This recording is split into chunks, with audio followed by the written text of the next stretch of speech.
Hey guys, this is Derek from Pacific Coast Auto here in Japan, and we're taking a look at a 1988 Toyota Crown.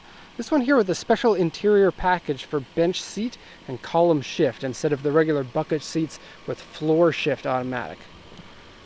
This one has exceptionally low mileage for being just about 30 years old. 56,327 kilometers, authentic, and can be registered as such if you want. This vehicle bought from auction is going to be sent to the USA to its new owner.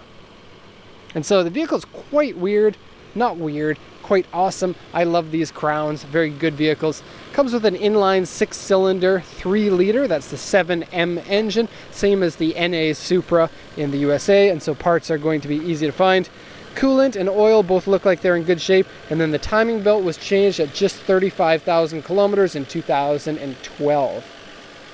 No signs of any rust, oil leaks, or any problems underneath the hood here, so let's give that a close.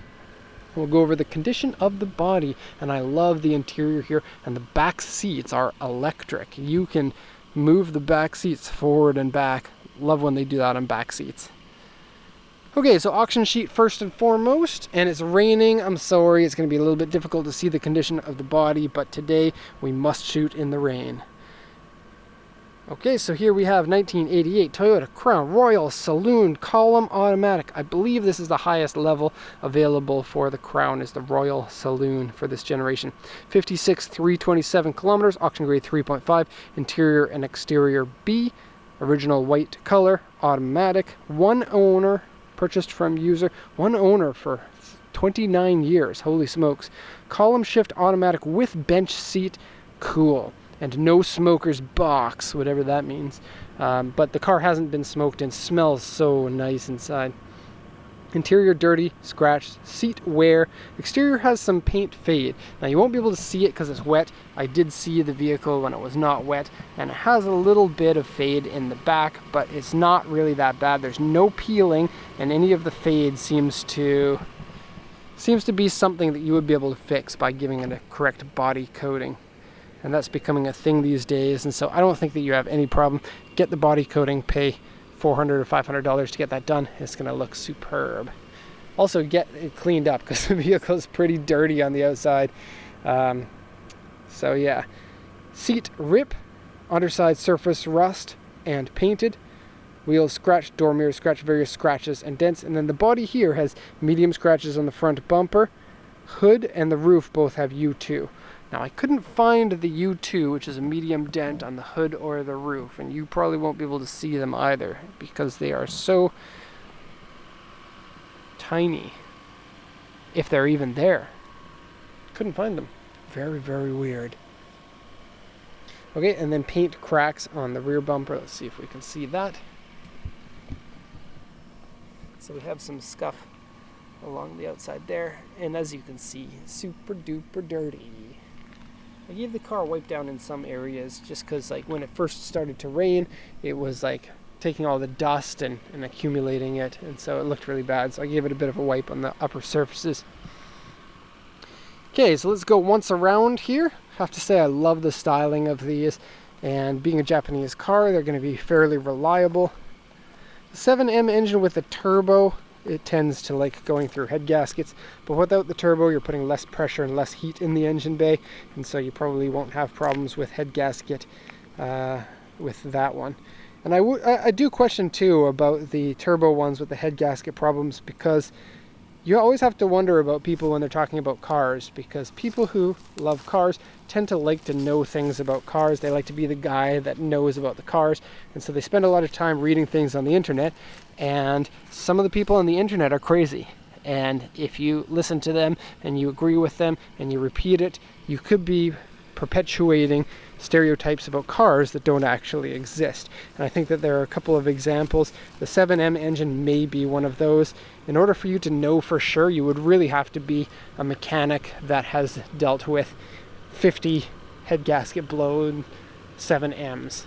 And then I guess you would have enough kind of information to go off of for that. But if you're just someone who's read it on the internet and are repeating it, I caution you to be careful, because I shoot these videos all the time with information that's in my head. A lot of it does come from the internet, a lot of it comes from experience, and I have been wrong a number of times on things that I thought were so true.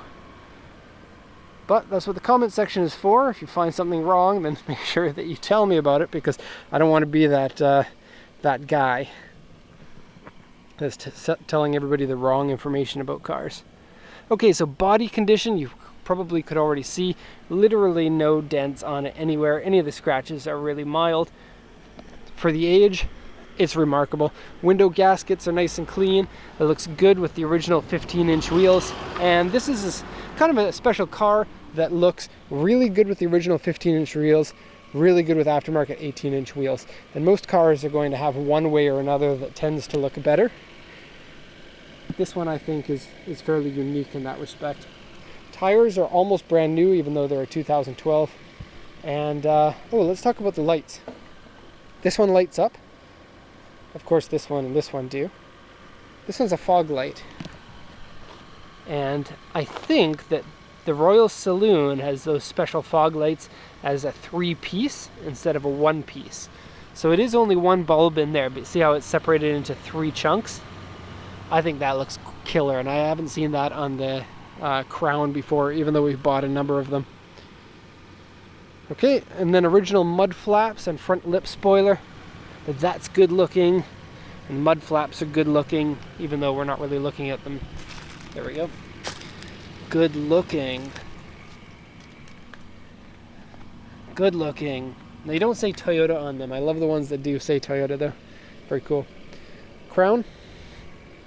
And Royal Saloon, missing the badge. The Royal Saloon badge is missing the crown that goes here on both sides. Okay, stepping in, and we got some good stuff in here. Oh, and we have good stuff here too. Look, metal roof visor that says Crown on it. Super cool.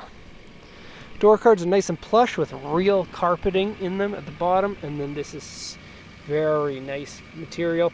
Trunk pops open easily with the push of the button there. And the trunk is big enough for all the bodies. Look at that. I bet if you scrunch me up into a ball, you can fit 7 of me in there. Okay. Now it's really dirty here, but there aren't signs of rust that I can see. And then you want to open the trunk with the key. You can be cool, and you can do it cool style. Alright, into the rest of the interior. So, column shift with the bench seat. And all the Crowns I've ever bought didn't have the bench seat. They had the bucket seats. And so this is really neat. So it really is 2 bucket seats with a connector in between. But it does feel special because it's just like you can slide across. Something romantic about that. Not that this video is meant to talk about romance or anything. Okay, 56,404 kilometers. Oh, here's something interesting. Auto headlights. Auto mode, not auto mode. Okay, cruise control. Very cool for a 1988 car. Here's the shifter, park, reverse, neutral, and drive. Feels really fun to do this in a Crown. And the suspension is so soft, and the 15-inch tires, it feels so good when you drive it. It's just bouncing down the road. Dashboard looks pretty unique. I love how it comes across here and then a sharp down here. And then the blockiness in this section right in your face with the buttons on top. And then the buttons on the face. And then the ashtray that nobody's ever used. And then here you don't have any shifter or anything, and so you can, there is a transmission tunnel, but sliding across is really easy. So we have dual zone climate control. You get to different settings for the rear as you do for the front, and then it's automatic climate control. You set the temperature that you want, and it sets the fan speed and the power of the AC according to your needs there. Okay, this is neat. Look at that. Woo, volume. And power, AM, FM. Whoa, let's not do that. Tape deck, and this one here, PLL synthesized AM, FM receiver with buttons on them, and all the buttons look shiny and new. And then you can set your balance, your fade, Treble? Oh, treble's turned up. Too much treble charge, or too much bass too. This is 1988, so which rap would you listen to in 1988? It's Tribe Called Quest.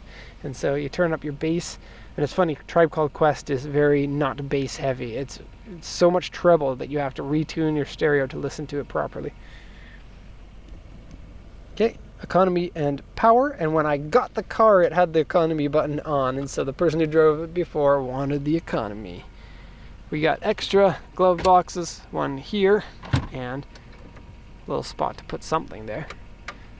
Now you don't have any airbags in this. This is pre-airbags in Japan. That came in I think 1994 it was a requirement. Okay. Rear seat. There it is. So we have little armrests that come out from here, a la back seats. Pretty cool. And then let's head into the back where the fun happens. Or maybe with a bench seat, the fun might happen in the front. I don't know.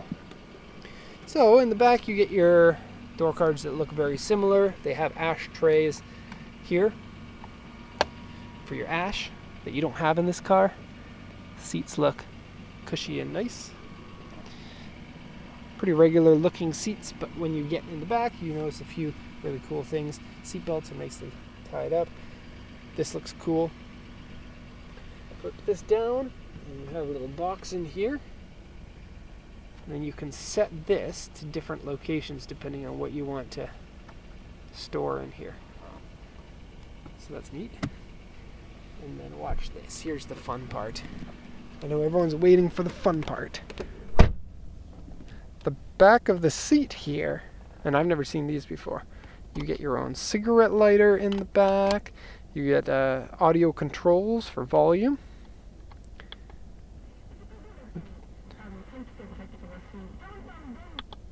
Okay, and then tune the programs. You can cycle through them there. You get your AC controller on here, and the one that has the bucket seats, you don't get any of this. So cool on that. And then you also get this window. You can't see, can you? Window and seat. And then you press the seat button. I'll show you what happens.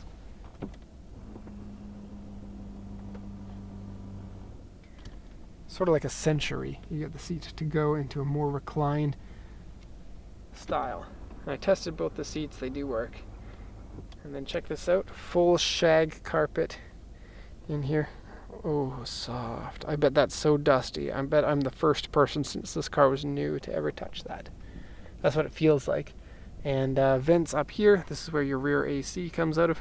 I'm sorry it's going to be grainy in here. It's super dark today, and cameras don't like super darkness when you're shooting. It gets grainy and blurry, so sorry. But need to get these reports done, no matter the weather. The sun hasn't gone down yet, and yet it's so dark today. Okay. Oh, there we have with the headlights on. That looks nice.